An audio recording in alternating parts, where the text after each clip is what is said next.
அங்க அந்த வீட்டு யாருமே காணுமே.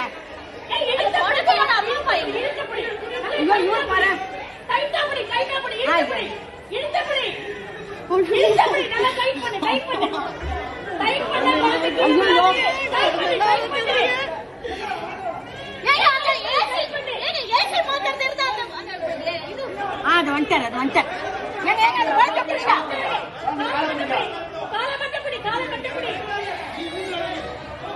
ஒண்ணுமே புரியல. குழந்தை கத்து அவருக்கு தெரியலப்பா, தெரியல அங்க இருந்து தெரியல அவருக்கு என்ன பண்ணுவாரு அவரு.